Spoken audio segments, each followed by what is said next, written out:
You're listening to the Yeshiva of Newark at IDT podcast. I'm your host and curator, Rabbi Kivelevitz, and I hope you enjoy this episode.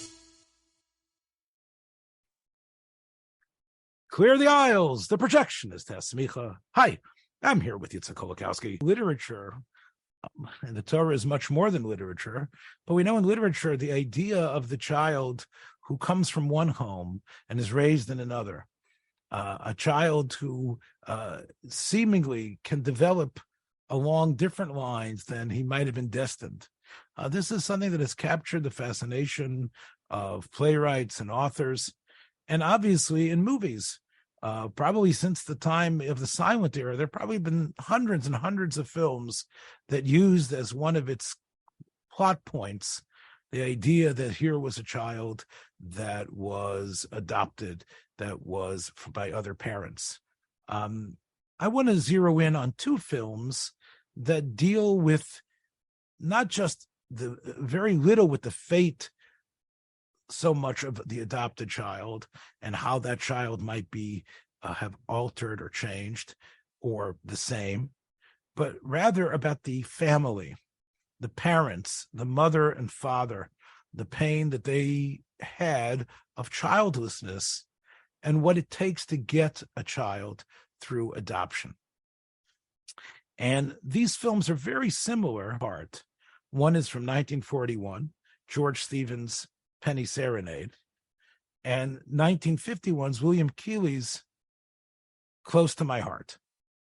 The titles are obscure, to say the least, but they both are about an attractive couple whose wife is rendered impossible to have children, and what they have to go through to get a child, and the difficulties that society in the 1930s, 40s, and 50s were erecting before children were being taken into homes. I think Yitzchak, it's on the heels of, the 19th century, where we have the horror stories of children from orphanages being taken in and gone into white slavery and other sorts of terrible things that happened. They became thieves like Fagin's boys in Dickens' Oliver Twist. I think what happened in the 20th century, and for the benefit of the North American communities, was they became very strict about letting these children out. That it wasn't just come and take this child and now you're going to have a human being that you can abuse. And I think that indicated an advancement, and Hollywood zeroed in on this theme about how couples who cared and wanted so much to have a child had to earn the right to have the child. And both of these films really deal with that. And it's the centerpiece of the growth of this couple, Irene Dunn and Cary Grant. This was George Stevens using Cary in a way that I think he later developed in the next year in a film, The Talk of the Town, where he has Cary teamed up with Jean Arthur. I think George Stevens did a lot to help create the Cary Grant persona. Cary Grant earned a Best Oscar nomination for his role in Penny Serenade because he isn't just jaunty and good-looking or trying to represent, some sort of idealized American. He's someone with flaws. He's immature, and the couple that is presented is also not this anything like the sort of ultra personality couple that you get with in Bringing Up Baby or in the Philadelphia Story or even in Holiday of Cary Grant and Katharine Hepburn. Irene Dunn is a very different type of actress. She gets top billing in this film, and much of the film is seen from her eyes. As the film begins, she, and it becomes clear, she, just like many people take scrapbooks, she uses records to be the indicator of the passage of time of different periods. And we all know this to be true, that songs in many ways can bring us back. There are certain songs that are the soundtrack of our life. And as the film begins, to go back into flashback, you see that she started out her adult career as a girl who worked in a record store. And at record stores, Yitzchak, you might not remember how they worked, but these were places that were exciting. These were where you heard the newest music. You were able to go into a special room to listen to it. You could have someone play the music for you. It was a place to sort of like escape, almost like a movie theater itself. And she worked in a record shop, and this is of course where she meets Cary Grant. And this of course is the framing device that George Stevens and his screenwriters use to take the story of this marriage.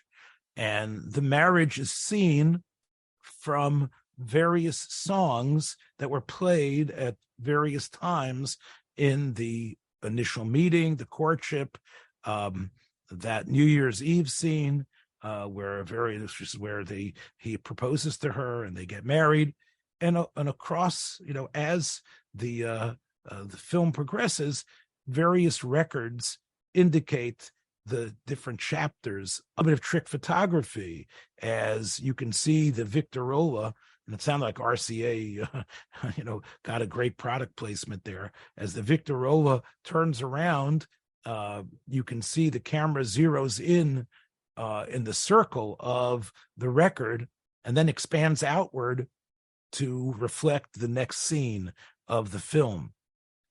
It's a nice cinematic gesture, and it never feels very artificial. And again, let me just talk again about Yitzchak. I think you agree with me that Irene Dunne was not like the typical 30s, 40s, 50s, 60s actress. She wasn't particularly striking looking. She was very much an every woman. She wasn't like a Carole Lombard. She wasn't anything like, or any of the other great actresses there. She didn't even have the stark stare of a Bette Davis, or Miriam Hopkins, Tallulah Bankhead, or the beauty of Rita Hayworth or Hedy Lamarr. She was basically just like a regular woman, but she emoted so wonderfully. And it's different than, we talked about Charade, also in the public domain, and there it was like, a dream matchup of Audrey Hepburn and Cary Grant. Irene Dunne and Cary Grant, Cary is obviously the better looking of them, but Irene Dunne, I think in the other films that she made with him, like My Favorite Wife, she just represents, I think, stability, normalcy. She's flawed as well, but not in the major way that he is. And basically what the story is about is that they're young, they fall in love. He proposes to her, and she joins him in Japan. I don't know if you know about the 1933 Japan earthquake, but that features in the film. And even though, on their honeymoon night, which she spends trapped in the train, that might be the part that you remembered, that the train leaves and she's supposed to leave the train, and she gets off 100 miles later, but she's pregnant. And she comes to join her husband, Roger. That's Cary Grant's role, Roger Adams. And she joins him in Japan. And he is working for a big city newspaper's Japan desk. And I found that once again, George Stevens is once again pushing the envelope here, because it was 1941 when this film was made. The war drums were already significant. We knew that Japan was Hitler's ally, and it was just a matter of time till there'd be some sort of attack from the Japanese. And he has quite a sympathetic view of the Japanese, similar to the sympathetic view in Annie Oakley's, the 1935's Annie Oakley on Native Americans. So he isn't afraid of of humanizing persons that might have been considered at the time of the film subhuman. Anyway, in 1933, as the film progresses, she comes to meet her husband, and because of a terrible earthquake that occurs, there was an actual historical fact in Tokyo. Their whole home gets shattered, and he loses much of the money that he's invested into that home, that he has recklessly spent on a lot of luxurious items, and more importantly, his wife suffers a miscarriage, and as the next scene has her on a boat to San Francisco and meeting with doctors in America who are telling her that, unfortunately, the injuries that she has suffered means that she can never have children. And therefore, this sets up the plot that they are now pretty much without they're pretty much penniless. He sort of squandered his inheritance money. They're married, and they decide to live in a small town in yes, thank you, where Roger can basically be his own boss. And this, of course, is in the height of the Depression, when newspapers were closing, similar to what we had in COVID and before. So he's running a small little newspaper. The chances of it, as Stevens points out, after many weeks, the chances of it actually expanding its circulation after months, he only expands it by 7. There aren't that many people buying the paper here, especially as it's somewhat of it's close enough to San Francisco to be squashed by the large city papers. There's a plot device here, and the plot device is the use of a sort of a character who you would somehow call comic relief, but is so full of pathos and is such inherently wise homespun wisdom, and that, I think, is probably the best use ever made of Edgar Buchanan. I guess you could exchange Edgar Buchanan and William Demarest and maybe Walter Brennan and a couple of other different of these character actors who specialized in playing, starchy best friends and things like that, who later made a career in television, as Edgar Buchanan did, appearing in every single episode of Petticoat Junction. But in this film, Edgar Buchanan plays Roger's best friend, who is also a whiz at fixing the machinery that's necessary to put out this paper. So he leaves his New York enclave and he comes out west. And again, Edgar Buchanan sports somewhat of a Midwestern, semi-Southern accent, similar to the one he used in Petticoat Junction. So I don't know what he was doing in Brooklyn in the first place, but he plays a character with the first name of Applejack, Applejack Carney, and he is an essential character. There are no parents, there are no mothers, there are no fathers, there's no brothers, no other relatives. Applejack, Edgar Buchanan's character, is in a way the character that is able to inspire and able to push these characters, Roger and Julie, towards adoption. He mentions that he himself was adopted. He mentions that he himself had been raised in an orphanage and was adopted by a family, and like in the old days. And he says, maybe I didn't turn out so well, but there were a lot of good kids with me. And it's clear that he is the one who's planting the seed for both of them. And in this film, it posits the idea that it's the woman who has the inherent need for a child more than the man. Irene Dunn's character, Julie, she's the one who really desires it, but he'll go along with it as long as it's a boy and as long as it's a 2-year-old that's already housebroken. And the fourth character is the wise mistress of the orphanage, in this case played by, again, a very one of the most famous character actresses who probably specialized in playing mothers, Beulah Bondi. Beulah Bondi, of course, was Jimmy Stewart's mother in It's a Wonderful Life, and she played mothers throughout her career, including, great aunts in the Waltons, where she finally won her first major award. She was nominated for Best Supporting Actress twice. She did not win, but she was a very significant character actress, and you can see her in many, many films, maybe even from the silent era all the way to television in the 70s. So Beulah Bondi is the wise and understanding, but somewhat prim and proper head of the orphanage, who does a lot in terms of her exposition, but also of telling us how getting a child works. But also, she represents the spirit of the bureaucracy that can sometimes bend when she sees how eager this couple is, despite the fact that the paper is not working well.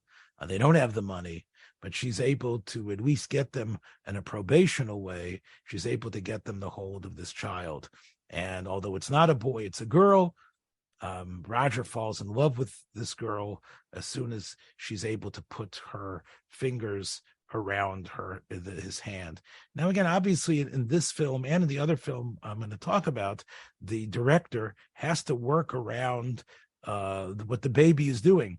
I talked last week about how difficult it was to get animals to do tricks.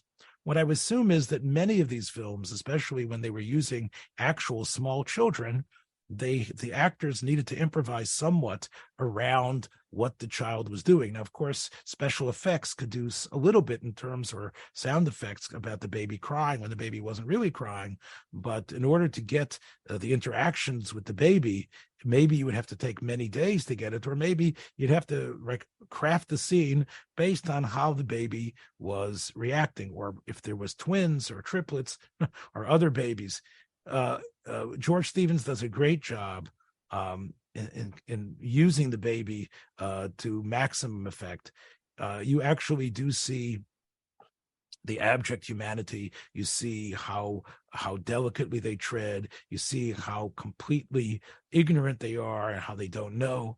There's a wonderful scene that's shot in one take where the workers in the newspaper all come upstairs to see the baby who's just arrived, and will the baby be diapered properly? Will the baby be bathed properly? And of course, as much as they're excited about having the baby, they have no idea of how to do it. And Edgar Buchanan really owns that scene.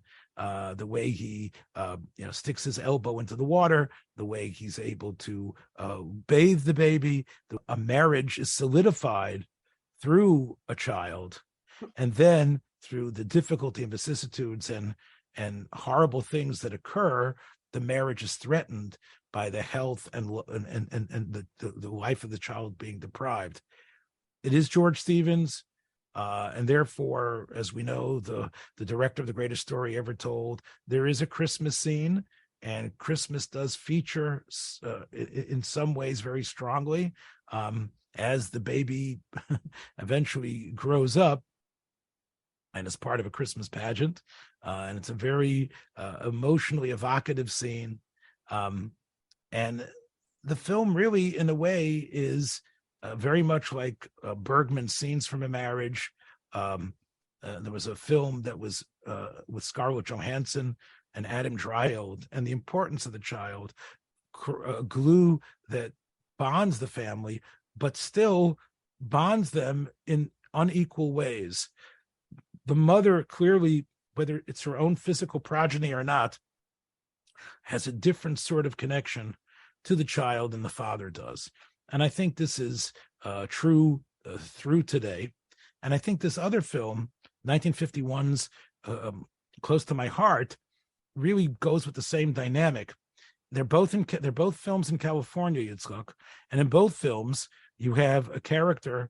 Ray Milland is the father. Cary Grant is the father. Ray Milland, I believe, was also born in England and played Americans consistently. He's sort of like a less dashing, less handsome version of Cary Grant in many ways.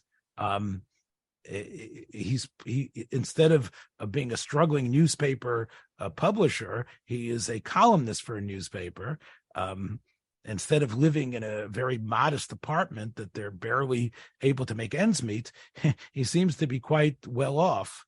But he is a reporter, and he is not as excited about the child as his wife. His wife is played by the fantastic Gene Tierney.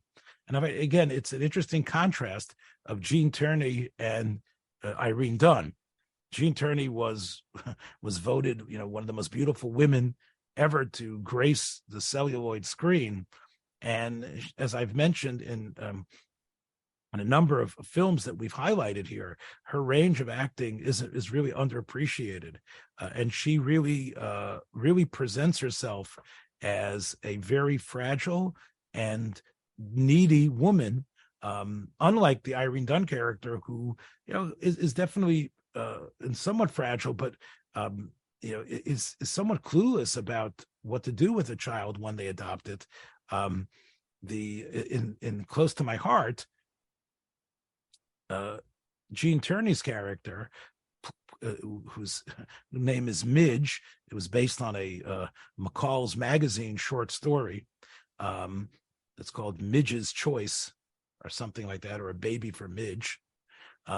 Midge, Gene Tierney's character, has read up everything she needs to know about babies. And similarly, there's the Beulah Bondi character. There is an Academy Award-winning actress called Faye Bainter. Faye Bainter was almost like a leading lady in Some of the Silence, and had quite a role in Jezebel that she won in 1938, Best Supporting Actress. And she plays in this 1951 film the Beulah Bondi character. She plays Mrs. Morrow, the head of the orphanage. And again, it's so similar that you almost see it as Keeley and his screenwriters were almost remaking sections of Penny Serenade. The difference is that post-World War II, there was always the scientific, psychological aspect that permeated these films, and that was nature versus nurture. When it comes to Penny Serenade, is really about how a couple that is childless is frustrated with each other, and how the marriage can be glued back together by a child that's adopted. And it's a film that celebrates the belief that love can be placed on a foundling, and it really isn't relevant where that foundling comes from, but what an adopted child can do, and how maybe the adopted child can even be loved more than a child that was a product of a natural birth of parents. And that is part of what the film is about. The film is about the growth process that a child engenders, and how is it possible to even stay together if the child dies, and if you take the child away. The angelic aspect of the child. That's really some of the themes in Penny Serenade. In Close to My Heart, the themes are really about if the child is the product of an illicit affair, or the child is a product of a one-night stand where it turns out that the parents, the biological parents, are flawed people. Is it possible that the best parenting can somehow still stave off what genetics demands? And the film uses a lot of heavy-handed exposition in the form of some other child who was the heir to a fortune, but who was an adopted child that was taken in by some rich family in Los Angeles, but the child was a constant troublemaker. And this haunts the Ray Milland character as he's worried that this baby that he's discovered although he's told again by the adoption agency that if he waits his turn to get a baby that clears all the paperwork, it's going to take 2 to 3 years. This is a baby that was found in police headquarters because there was some seedy situation that led to the child being brought there by some prostitute, as the film basically admits. And although the prostitute is not the child's mother turns out to be a school teacher, but it turns out that the child, based on Ray Milland's research, is the child of a convicted cop killer, a heartless murderer of a prison guard and a policeman. And the film really talks about it really puts on the table what is a child that has no, is a child's history important, or do we create the child's history? That's really what Close to My Heart is concerned about. But it also indicates some of the same issues that's in Penny Serenade, which is that when you have a disconnect between father and mother, in Close to My Heart, Ray Milland originally brings a dog home for his wife to feel better. Of course, the dog grows up through the film, and then maybe a dog would be enough. He doesn't really want a baby. He doesn't really think he needs a baby. Well, he figures he has Jean Turney as a wife. Why do you need a baby there? But it's only because she wants the child that much. By the way, at this time, Jean Turney was married to Ola Cassini. And Ola Cassini, of course, was the fashion designer. And as I said, although he's just a columnist, Jean Turney wears some of the most incredible gowns and regular wear throughout this film, because Ola Cassini made all the dresses for her.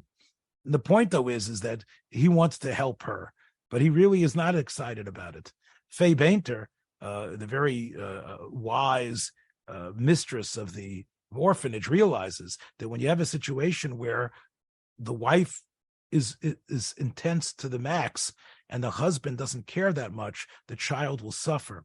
Similarly, when you have a situation where one of the parents is always worried that the child might turn evil, or that the child can never be given love completely because he's just waiting for it, like Rivka was waiting for Esav to sort of, to show his colors, like Lavan and Besuel. That's not a healthy place for a child to be raised. And I think that in that way, Close to My Heart is more sophisticated in what it's, at least the themes it's trying to develop.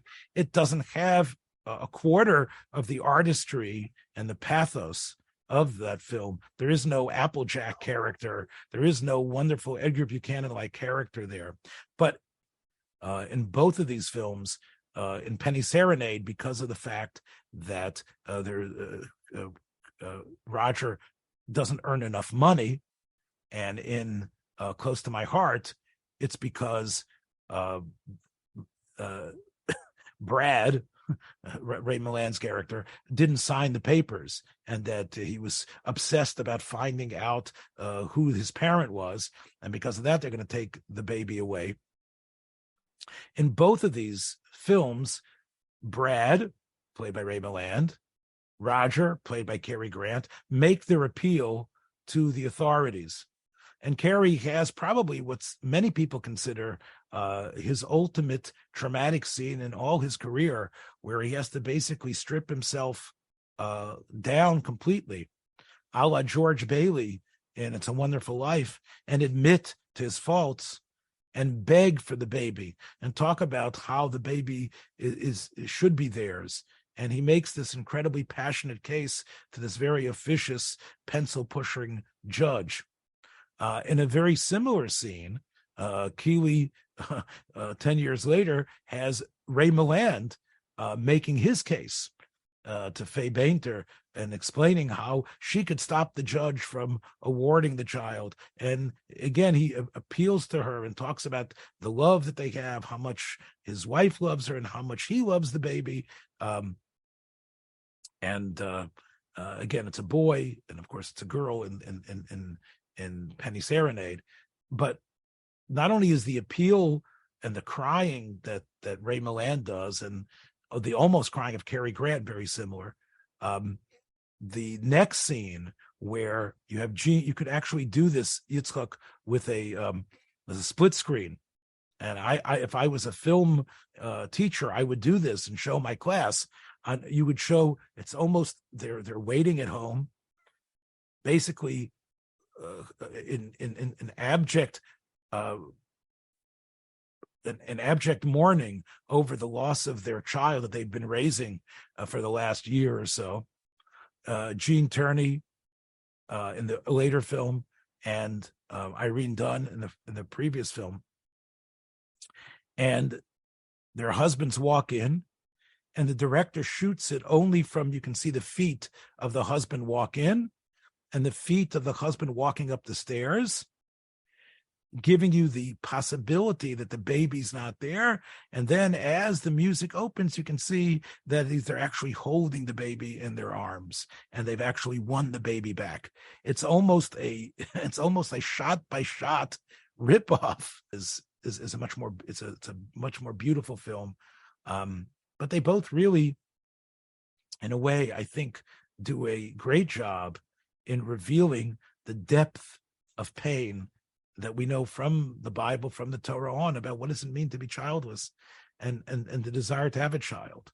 And in that way, I think it indicates the universality of the need to have children. It is a tragedy that there are so many children who are unfortunately not being raised by parents, and the homes where these children could go. We try not to get on a soapbox here, but both of these films, I think, are a sterling argument, against the pro-abortion hordes, because there's so many wonderful families. Even though to go through a pregnancy is very difficult, but there are so many, the pain of childlessness, especially after multiple miscarriages or illness, is so intense that the life change, what it does, the way it changes people's lives to be able to get a child. And I think that for that reason, I think both of these films are still very quite relevant. I know that it's not woke to play up what I'm saying, but I can tell you myself, having had secondary infertility and my wife going through a number of miscarriages, I can tell you that I don't want to put myself in anything like the situation of these characters. But I remember when we didn't think we were going to be able to have children, how my wife turned to me and said, I want to adopt a child, with tears in her eyes. So both of these films spoke strongly to me. I'll tell you also, it was one of her favorite films because she was able to do a lot of method acting because she herself had adopted a child. Similarly, Gene Tierney had a child born with severe birth defects.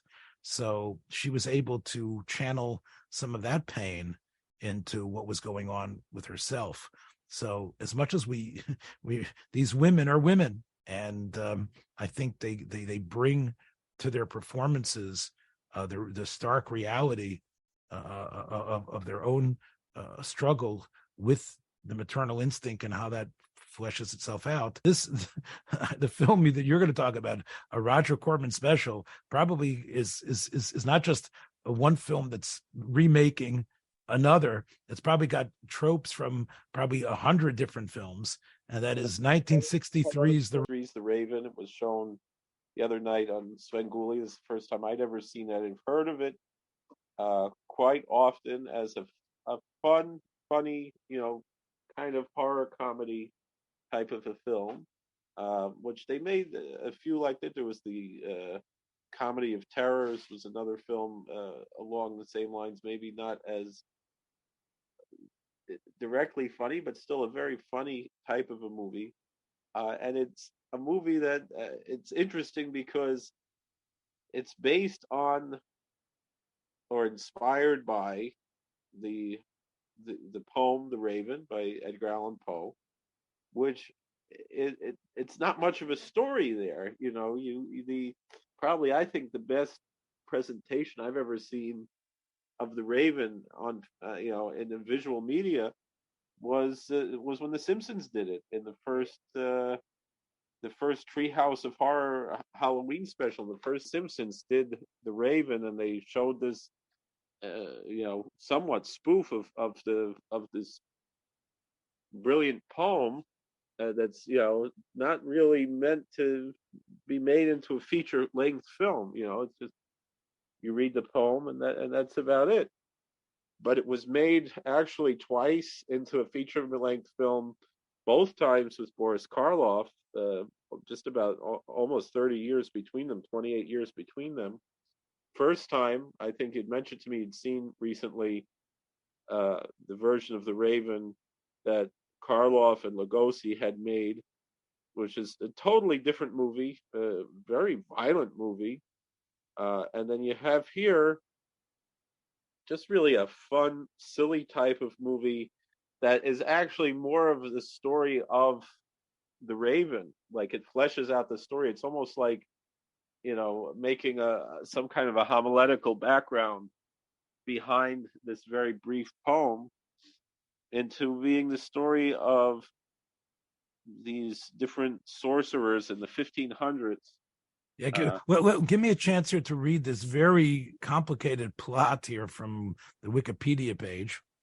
In the year 1506, the sorcerer, Dr. Erasmus Craven, and that's Vincent Price's character, right? And they take Craven from Raven. Has been mourning the death of his wife, Lenore. That's Hazel Court, right? For over 2 years. And that's where you have the poem, that you have this unnamed character who's mourning his dear departed Lenore. That's right. Right. Much to his much the dismay. Much of the dismay of his daughter Estelle. One night he's visited by a raven who happens to be a transformed wizard, Dr. Bedloe. And that is Peter Lorre. Yeah. Right. So you have Vincent Price as the sorcerer. He's visited by a raven who's really a wizard. Together they brew a potion that restores Bedloe to his old self. So he becomes Peter Lorre. Yeah, Bedloe. He's just first you see a regular raven, which it's amazing how they trained this raven to do all these tricks to rest on Vincent Price's arm and on his shoulder and take things from him. And first, it's just a raven and it's talking with Peter Lorre's voice. And then once they finally transform him, it's first just like he explains that he's been transformed by the evil Dr. Scarabus, that's Boris Karloff, in an unfair duel of sorcerers against each other. And now both decide to see Scarabus. Right, Bedloe was because Bedloe tells Craven that he saw Lenore there in Scarabus's castle. So this is very similar to the Black Cat, which we talked about, right, where you also have Bela Lugosi wanting to get revenge on Boris Karloff, who also has this woman in some sort of state of a frozen state of undead. Anyway, so Bedloe, that's Peter Lorre, wants to exact revenge, and Craven to look for his wife's ghost, which Bedloe reportedly saw at Scarabus's castle. And they are joined by Craven's daughter, Estelle, and Bedloe's son, Rexford, was played by the incredible Jack Nicholson. Was being a very gracious host. And then it gets into all the tropes of being in this haunted house and that they're not exactly haunted, but they're trapped there. And it turns out that Lenore is really alive, and she actually seems to be in love with with Scarabus, right? Well, she's she's impressed by his mastery of sorcery. So basically, Scarabaeus is the head of the sorcerers, um, society there, the magician society, which was uh, Vincent Price's father's position before that. And so the question was, were they colleagues or were they rivals? What exactly was there? Because Karloff presents himself very, suave and nice, and Vincent Price seems to really not want to be involved in any of this. He's kind of trying to stay away from it, but he's stuck because he's so obsessed with the loss of his wife. And Laurie really seems like a really quite nasty character, a very unsavory, not too likable character, but yet we're kind of have Rahmanis on him because he was turned into this raven and he wants to come back to being a human. Being a human again. Price and Laurie kept ad-libbing their lines, and Boris Karloff had no patience for that. He's just like, let's just stick to the script. Let's just get this over with already. And it was quite a long production for Corman. It took them a little over 2 weeks, which to make the movie, after he made the Little Shop of Horrors 2 years earlier and is shooting it in 3 days, and actually on the same set that they filmed this film with Karloff and with Nicholson, he tried to put together, I think in 2 or 3 days, a movie called The Terror, which we spoke about with Bogdanovich. Who had really, I guess, the major iconic American horror star of the 1950s and 60s, which was Vincent Price.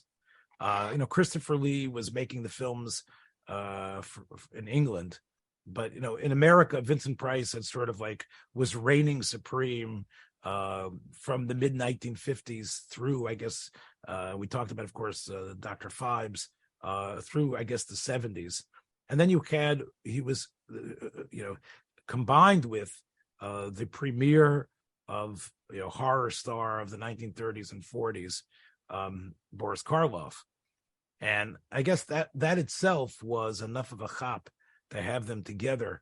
But and what I remember when I look at the stills and some of the scenes that you sometimes see of this film, Peter Lorre seems, and you mentioned off pod that he died soon after the making. He gives his all in it, though, and I think it's more Karloff was kind of a little bit phoning it in, but Laurie was obviously he was having a lot of fun just being this jerk who this real villainous character, because he wasn't someone that you really he's not very likable, but he's really, you could tell he's enjoying doing this role. I think even more than Vincent Price enjoyed doing it. I think it seemed like really something that he was having the most fun there. Whereas, Vincent Price, he always had fun doing these movies.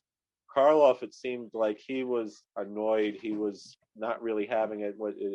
Price was interviewed about, and he said that they would, there was one scene. So in the end of the movie, it's just Vincent Price and Boris Karloff dueling. They're just waving their hands at each other, and sometimes they pick them up, their thrones up, and they're sitting in chairs, both of them, and they're picking them up and dropping them down, and they're waving their hands, and then they animate. In most prints of the film, you see, lightning or some kind of animation coming out of their fingers, representing their magic that they're dueling with. But they're, and there you see Price is really, in the pantomime there, showing his chops there, that he could have been a silent star, Yeah. if he was a little bit, older. And but it's not like an abject comedy like Young Frankenstein. It's not. No. It's and or even like the Comedy of Terrors that had, I think, also both Laurie and Price, if I'm not, and maybe also Karloff. I don't remember.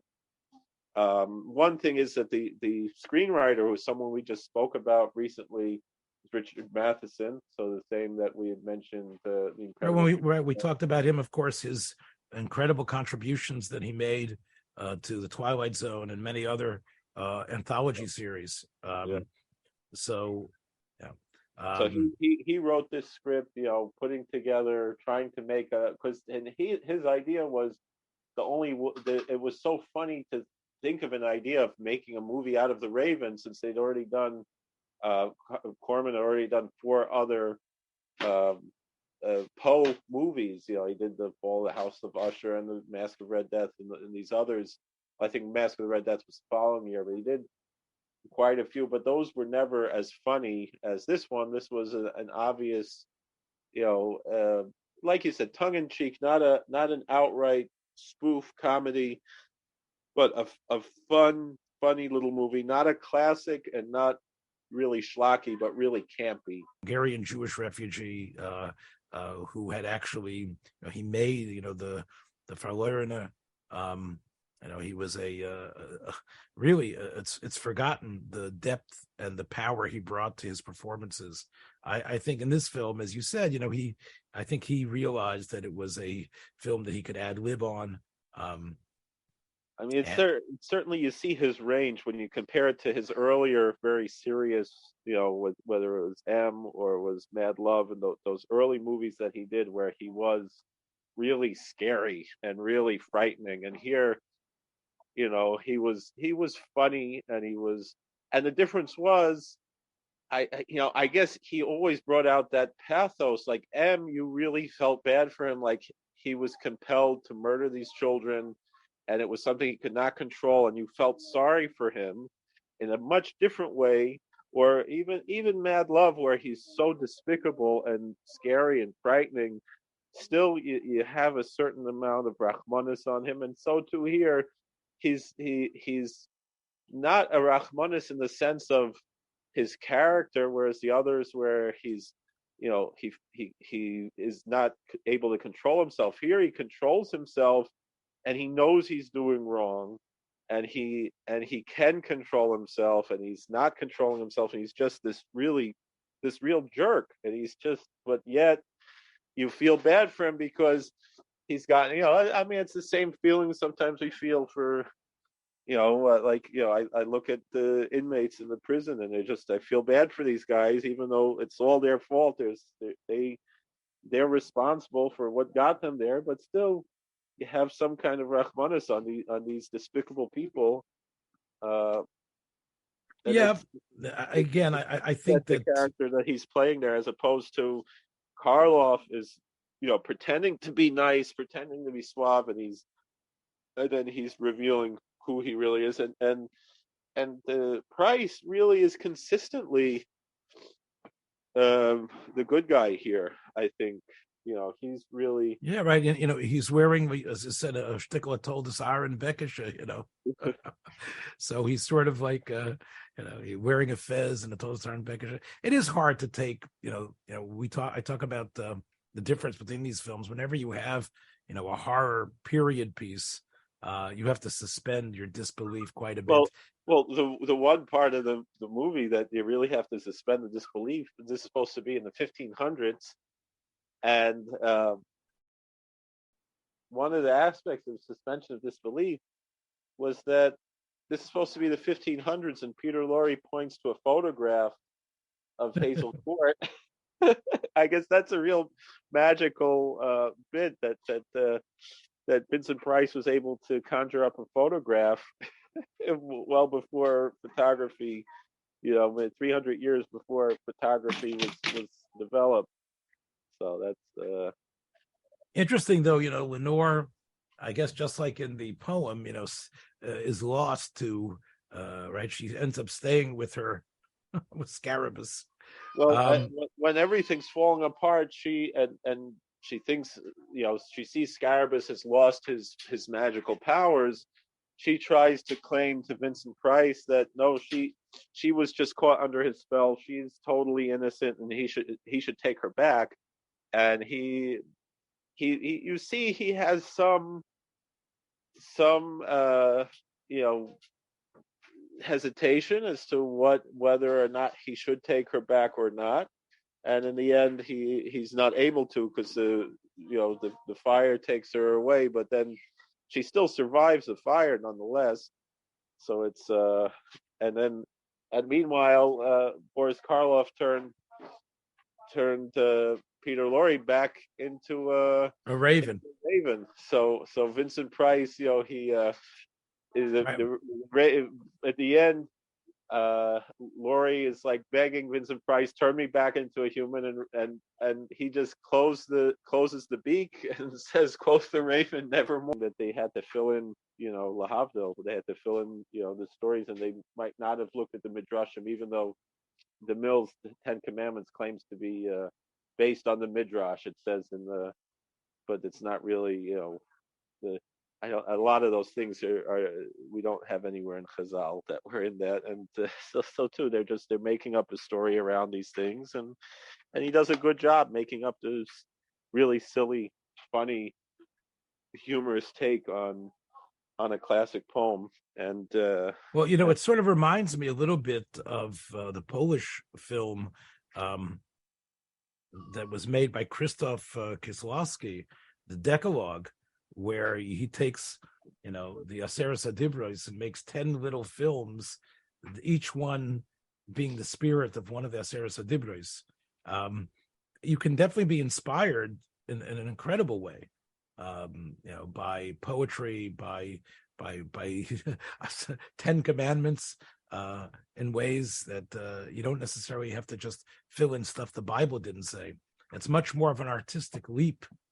And whether Matheson was really taken by the spirit of Poe or not, I think most people went to see this film to see something silly, for the kids to laugh at it and to maybe be a little bit scared by it, and the parents to get maybe some of the jokes, and it did pretty well in the box office. So I guess it's a little bit less forgettable than some of the other stuff that we could just walk away from. And I think it's especially a testament to the really, again, as you say, Karloff and Peter Lorre, whose contributions to film in the 1930s and 40s was somewhat immeasurable. Again, I never really bought Vincent Price in the same way as this icon of terror. Right, me neither. He's not really scary. Yeah. It just seems like he's sort of like filled a vacuum, and especially if you see some of his non-horror roles, you can see he liked playing somewhat of a seedy, aggressive, pushy character, which was so different. Which was so different than his actual persona. His actual persona was a sweet, nice, wonderful, philanthropic, fun human being, and you can someone who enjoyed life a lot. He enjoyed cooking. He enjoyed art. Enjoyed roller coasters, and he enjoyed his family. Here is that we have adoption, adaptations, and for both of them, if you're if you felt like you were at the movies tonight, watch your step on the way out. We'll catch you next time, and we're not going to say never more. Hopefully we'll be back. Take care. Bye. Thanks for joining us for another episode from the Yeshiva of Newark at IDT Podcast. Be sure to subscribe on your favorite podcast app so you don't miss a single episode.